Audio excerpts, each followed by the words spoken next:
Ito na ang sign para magkaroon ka ng sarili mong e-car. Sila pa lang yung alam ko na nagbebenta ng electric car sa Malolos, Bulacan. Bukod sa mabibili lang natin to sa abot kayang halaga, ay nagde-deliver din sila nationwide. Para ka lang ding nakasakay sa kotse, merong aircon, komportable, at ang maganda pa rito ay matipid siya sa kuryente, hindi ka pa gagastos ng gasolina. Mga atet kuya, dito nga pala yan sa house bodega ng Baste e-bike na located sa Purok 3, Barangay Santor, City of Malolos, Bulacan. Yung house bodega nila ay nasa tapat lamang ng basketball court ng Santor at nasa gilid lang sila ng Pares Moto. Bukod nga pala sa mga e-car nila ay may mga available din sila dito mga e-bikes tulad ng 2 wheels, 3 wheels at 4 wheels. Gaya nitong 3 wheels nila na Prada version 1 at Prada version 2. Meron din sila ditong Monster Cargo na pwede nyo gamitin sa mga negosyo nyo at pwede rin to pang passenger. Kung naghahanap naman kayo ng heavy duty na 4 wheels na rin, available din sa kanila ang Super Prime EB2. Marami pa silang mga available na e-bike dito, pasya lang kayo sa house bodega nila at kung meron kayong katanungan, message nyo lang sila sa kanilang Facebook page or kontakin sa mga number na nasa screen.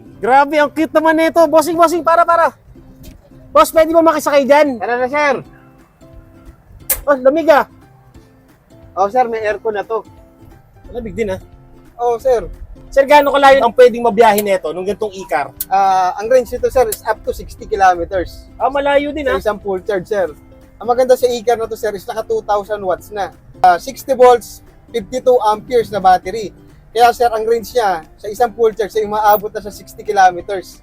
Gaano kalayo 60 kilometers mula dito sa Santor Malolos? Mula dito, sir, sa Santor, Malolos, hanggang Bayan, siguro, sir, mga 3 hanggang 4 na balikan na yun, sir. Mahaba na yun ah. Yes, sir. Oo, mahaba na yun. Para sa isang e-car. Dito sir, ano yung mga feature dito sa loob ng e-car natin? Ayun, sir, maganda sa e-car na to, sir. Hindi ka na maiinitan. Oo. Kasi, sir, may aircon na siya. Oo nga, lamig nga, lamig. Yes, sir. May radyo na rin siya. May reverse camera. Maluwag din yung likod niya ah. 45 seater siya no. Para saan to sir? Sunroof, sir, pag hindi ka naka-aircon, pwede mong i-open. Di ba madaling makalobat yung aircon natin? Hindi, sir. Tipid lang sa battery yung aircon nito.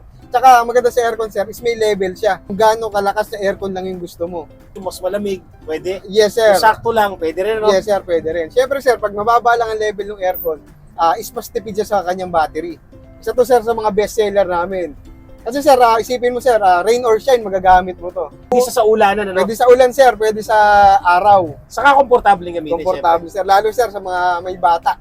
Mm. Eh, sir, two-door siya. Hindi basta-basta namubuksan ng mga bata yung pintuan. Ang maximum lang nito is 45 kilometers per hour. Kaya hindi siya hinihingan ng lisensya at ng rehistro. Galing oh. Oh. E-car yan mga bossing. Para ka na rin talaga nagdadrive ng kotse. Yes, sir. Literal na sasakyan na to, sir. Kano yung ganito sir? Ang halaga nito, sir, is 180,000 pag with Oh. aircon.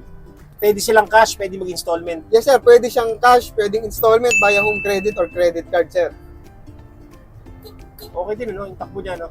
Walang kalog, smooth lang yung takbo niya. Sir, paano nga pala yung delivery nito? Sir, pre-deliver naman kami sa mga nearby province natin, sir. Opo. Saka sa NCR, syempre. Nationwide, sir, nagdi-deliver din kami.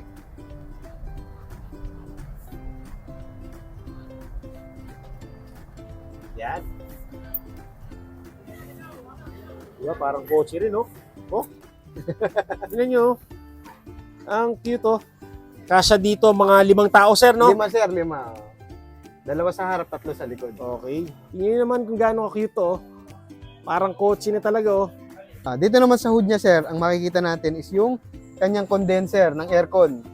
Yung lagayan ng preon, tubig para sa wiper. At syempre yung kanyang mga controller tsaka wirings. Sa likod niya, sir, nandito yung kanyang extra tire and mags, tsaka yung camera. Ah, okay. Ay, yung reverse nandun na sa camera. monitor, no? Yes, sir. Tapos, sir, halimbawa, nag-grocery ka o marami kang dala, yung likod niya is nako-convert sa compartment.